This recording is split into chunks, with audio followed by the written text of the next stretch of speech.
कभी ऐसे हुआ है कि आप किसी रूम में एंटर करते हो और आपको लगता है कि एनर्जी बदल गई है, जैसे सब कुछ एकदम से सीरियस हो गया हो और आपको समझ नहीं आ रहा कि क्या चल रहा है। जैसे कोई गेम चल रहा है लेकिन आपको रूल्स नहीं पता। आपको लगता है कि सब कुछ एक स्ट्रैटेजी के तहत हो रहा है, लेकिन आप उस स्ट्रैटेजी का हिस्सा नहीं हो। दोस्तों, ये है पावर डायनेमिक्स का एहसास। ये एक ऐसा खेल है जिसमें हर कोई अपनी जगह बनाने की कोशिश कर रहा है। चाहे वो पुराने जमाने के रॉयल कोर्ट्स हों या फिर आज के मॉडर्न बोर्डरूम्स, ये खेल सेम ही रहता है। एम्बिशन, स्ट्रैटेजी और अक्सर सर्वाइवल का एक छुपा हुआ डांस।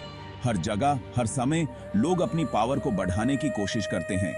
इस पावर के खेल में अन रूल्स को समझना बहुत इंपॉर्टेंट है, जो कभी लिखे नहीं गए। ये अनरिटन रूल्स ही आपको आगे बढ़ने में मदद करते हैं। ये सिर्फ मेहनत करने के बारे में नहीं है, ये स्मार्ट वर्क करने के बारे में है, अपने कार्ड्स सही से खेलने के बारे में, और ये जानने के बारे में कि कब चुप रहना है और कब अपना मूव बनाना है। ये एक ऐसा खेल है जिसमें हर मूव सोच समझ कर किया जाता है। यहीं से रॉबर्ट ग्रीन की द 48 लॉज ऑफ पावर शुरू होती है। ये पावर डायनेमिक्स की कॉम्प्लेक्सिटीज को नेविगेट करने के लिए एक गाइड बुक है। ये किताब आपको सिखाती है कि कैसे आप अपनी पावर को समझ सकते हैं और इफेक्टिवली यूज कर सकते हैं। आज हम पहले और सबसे इंपॉर्टेंट लॉ के बारे में जानेंगे, नेवर आउटशाइन द मास्टर। ये लॉ आपको सिखाता है कि कैसे आप अपने सुपीरियर के साथ डील कर सकते हैं बिना उन्हें ओवरशैडो किए। अब ये लॉ शुरू में थोड़ा अजीब लग सकता है। ये सोचना थोड़ा मुश्किल हो सकता है कि हमें अपनी पूरी पोटेंशियल दिखाने से रोका जा रहा है। क्या हमें हमेशा बेस्ट बनने की, सबसे ज्यादा चमकने की कोशिश नहीं करनी चाहिए? ये सवाल अक्सर लोगों के दिमाग में आता है, एक परफेक्ट वर्ल्ड में शायद। लेकिन रियलिटी ये है कि जो लोग पावर में होते हैं वो उन लोगों से अक्सर थ्रेटेंड फील करते हैं जो उनसे ज्यादा चमकते हैं। ये एक साइकोलॉजिकल रिएक्शन है जो अक्सर देखा जाता है। यह लॉ ह्यूमन नेचर को समझने के बारे में है, खासकर उन लोगों की इनसिक्योरिटीज को जो अथॉरिटी मैन होते हैं। ये इनसिक्योरिटीज उनके डिसीजन मेकिंग को भी अफेक्ट कर सकती हैं। ये अपने मास्टर, अपने बॉस, अपने सुपीरियर को उनकी पोजीशन में सिक्योर फील कराने के बारे में है, चाहे आप अपनी कॉम्पिटेंस दिखा ही रहे हों। ये एक डेलिकेट बैलेंस है जो मेंटेन करना जरूरी है। इंपॉर्टेंट ये है कि वैल्यूएबल बनो बिना किसी के लिए खतरा बने। अपनी स्किल्स को इस तरह से यूज करो कि आपकी प्रेजेंस एक एसेट लगे, न कि एक थ्रेट। अपने मास्टर को अच्छा दिखाओ, उन्हें इंडिस्पेंसेबल फील करो और वो बदले में आपको रिवॉर्ड करेंगे। ये एक विन विन सिचुएशन बन सकती है अगर सही तरीके से हैंडल किया जाए।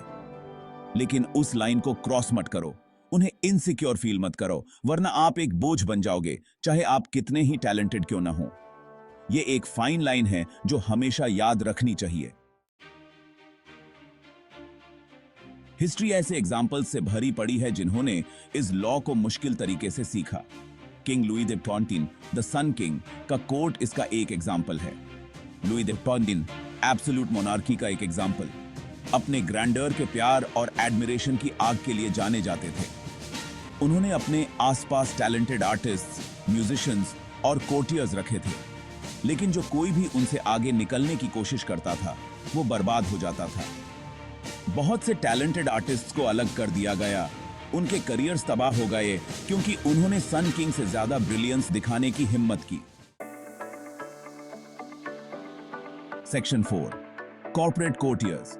ये डायनामिक सिर्फ हिस्ट्री की बुक्स तक ही लिमिटेड नहीं है, ये आज भी कॉर्पोरेट वर्ल्ड में जिंदा है और हर दिन हम इसे अपने आसपास देख सकते हैं। क्या आपने कभी नोटिस किया है कि कुछ कॉलीग्स अपने टैलेंट के बावजूद कभी भी कॉर्पोरेट लैडर पर चढ़ते हुए नहीं दिखते? ये एक कॉमन सिनेरियो है। हो सकता है कि वो बॉस को कंपैरेटिवली खराब दिखा रहे हों, चाहे वो जानबूझकर ना कर रहे हों। ये एक सब्टल पर इंपैक्टफुल चीज है। या फिर हो सकता है कि वो क्रेडिट लेने के लिए बहुत उत्सुक हों और अपने सुपीरियर्स को वैल्यूड फील कराने की इंपॉर्टेंस को समझ नहीं पा रहे हों। ये भी एक बड़ी वजह हो सकती है।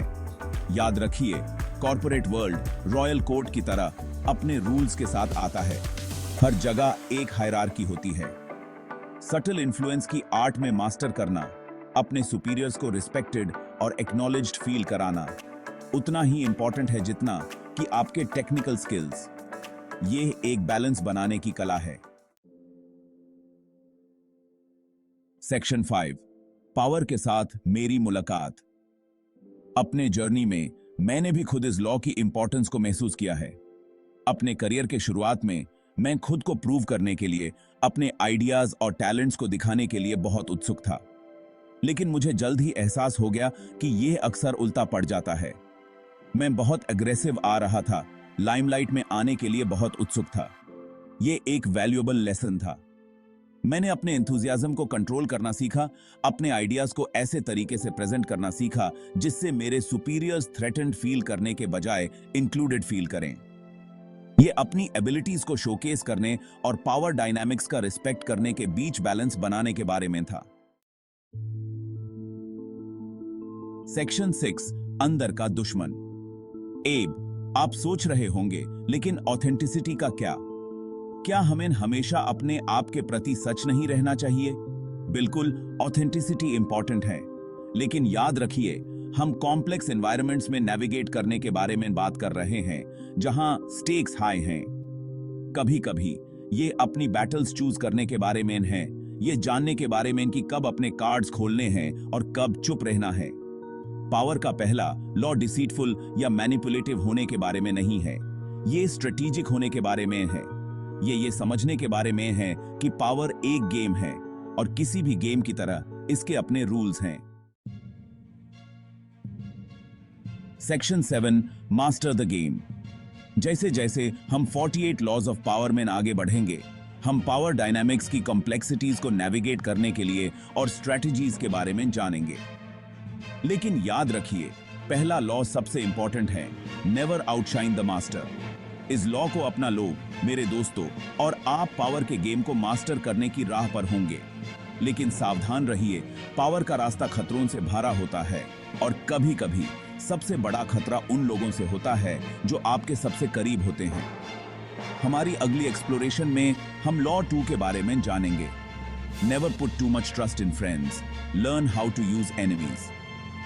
तब तक अवेयर रहिए, स्ट्रेटेजिक रहिए और याद रखिए, पावर का गेम हमेशा चल रहा है।